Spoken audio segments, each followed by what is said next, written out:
bem-vindos ao programa Saúde Entre Amigos. Hoje com o nosso convidado, o Dr. Reinoldo, que nos abrilhantará sobre cirurgia plástica, sobre a sua história. Como sempre começamos para contar um pouquinho, já que somos entre amigos, esse programa. Queria dar boas-vindas ao amigo, né? E conte um pouquinho do que te levou, como é que chegou aqui, como foi sua formação.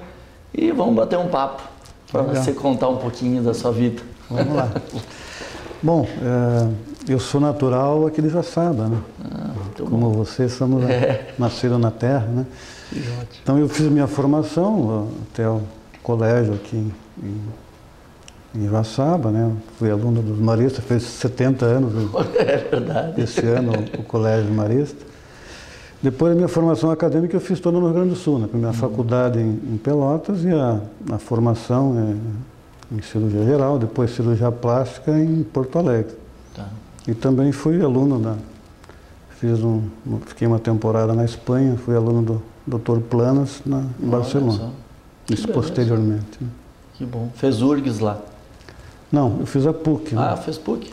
Eu também fiz PUC lá, o CEPEL, né? O CEPEL de Pelotas, depois fiquei no Hospital Conceição, que é uma entidade... É verdade. É a maior entidade hospitalar de Porto Alegre. Atualmente é o Grupo Hospitalar Conceição. São 3 hospitais grandes, né? O Hospital Fêmea, o Hospital Cristo Redentor, que é a cirurgia plástica e traumatologia, onde tu fizeste. Eu fiz, E o próprio Hospital Conceição, que é a cirurgia geral e outras especialidades. Se eu não me engano, é 1000 leitos, né? É gigante aqui. Próximo disso, né? É 900 leitos. É um absurdo. Né? É uma quadra, né? Parece todo o centro de Joaçaba seria esse complexo, né? Esse complexo. Esse complexo ele era um grupo particular, né? Era uma pessoa, né? Então ele era um farmacêutico. Sério? Não sabia? Ele foi fundando, né? Foi montando. Ele, na realidade, ele trazia pessoas de idade, né? Para se fazer tipo para elas residirem no hospital, né? Então as pessoas residiam lá, pagavam, né? Ele tinha essa visão empreendedora. Depois, na época da ditadura, houve algum problema, os hospitais foi tomado dele, né? Posteriormente, depois, eles devolveram, mas ele já tinha, devolveram a família, já tinha morrido. Né? Sim. Mas ele foi uma pessoa muito empreendedora, né? E hoje é o maior grupo que tem lá, né? É verdade. De hospital.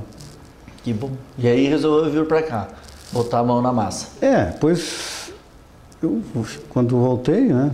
Naquela época era um pouquinho diferente, né? A cirurgia plástica não era... eu talvez fui um dos primeiros, né? Digamos assim, a se propor a ir para o interior, né? Não tinha cirurgia plástica na capital, Florianópolis, Curitiba, Porto Alegre. A nossa residência, nós tínhamos um trato, né, com os preceptores, né?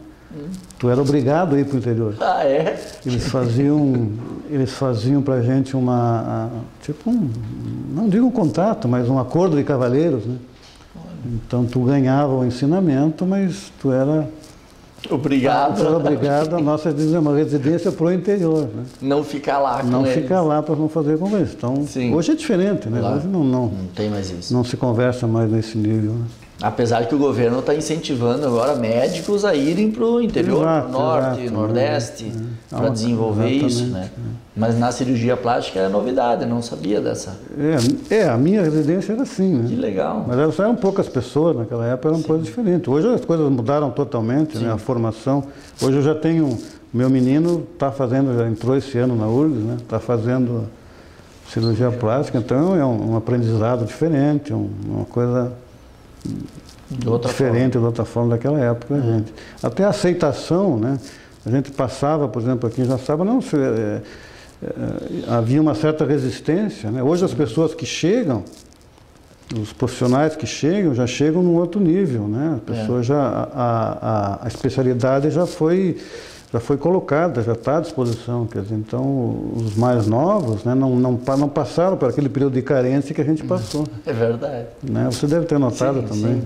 Quando eu cheguei aqui também fui o pioneiro na cirurgia bucomaxilo aqui, que não é fácil. Exatamente, né? Mas os próximos já vêm embasados na tua formação. Já você sabe até o nome, como é a formação, a especialidade, né? Daí começou a operar no Hospital São Miguel. No início eu fazia até uns plantões de cirurgia geral, né? Que não tinha, né? Sim. Para começar, quando eu cheguei, qual foi a minha briga? Nós não tínhamos anestesista, né? Então quem anestesiava era o meu cunhado, era o Miguel Igor, né? E nossa, era uma briga, né? A gente precisava, né?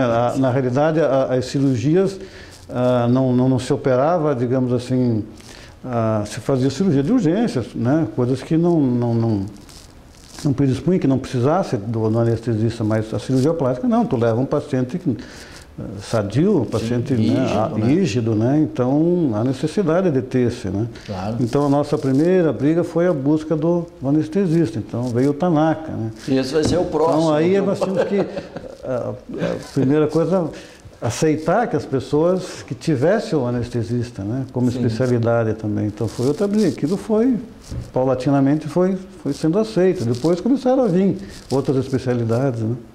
Mas não foi fácil essa conquista. No início foi um pouquinho, mas foi legal. E aí veio o colégio brasileiro de cirurgia plástica? Qual é a formação, né, do cirurgião plástico? Já era na minha época assim, né? Mudou um pouquinho. Na minha época, nós éramos, tu tem que ser graduado em medicina, depois iniciar com a cirurgia geral, que a cirurgia plástica ela é uma extensão da cirurgia geral, né? Então nós éramos... Que ainda é assim, né? Ainda é. Então, só que hoje mudou um pouquinho. No meu tempo eram 2 anos de cirurgia geral e 2 anos de cirurgia plástica. Hoje são 3 anos de cirurgia plástica. Mudou um pouquinho. Então, naquela época, quando eu me formei, em 1979, 80, eram 2 anos apenas. Hoje, a formação de hoje são 3 anos de cirurgia plástica, né? Então, naquela época... na época de mais ou menos 1980 começou a se formar então a sociedade de cirurgia plástica, né? Então os cirurgiões não eram filiados, né? Com o advento, então hoje tu é obrigado, tu faz a tua formação, faz a residência.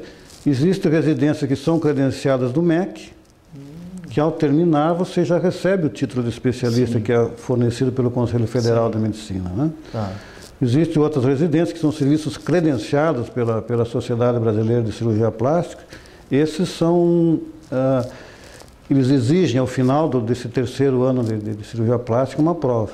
Que é importante isso, né? É importante. Para a profissão, para a cirurgia plástica, mas para a medicina também, né? Exatamente. É um exame que, digamos, supostamente te habilita, né? Ou te dá o credenciamento, digamos, você está apto, né? Tu fez a tua formação e passou por uma prova, né? Que esse é um dos assuntos que vamos conversar no próximo bloco sobre essa situação de cirurgiões ou de médicos que fazem algumas intervenções e não tendo essa formação, que é muito importante nós sabermos estar credenciado para isso. Né? Exatamente, a sociedade brasileira ela vem numa campanha contínua, né? Tentando mostrar isso. Nós somos no Brasil atualmente 5.500 cirurgiões plásticos credenciados pela sociedade. Então essas são as pessoas que tiveram formação, passaram por todo esse caminho, né? Cirurgia geral, cirurgia plástica, essa prova, né?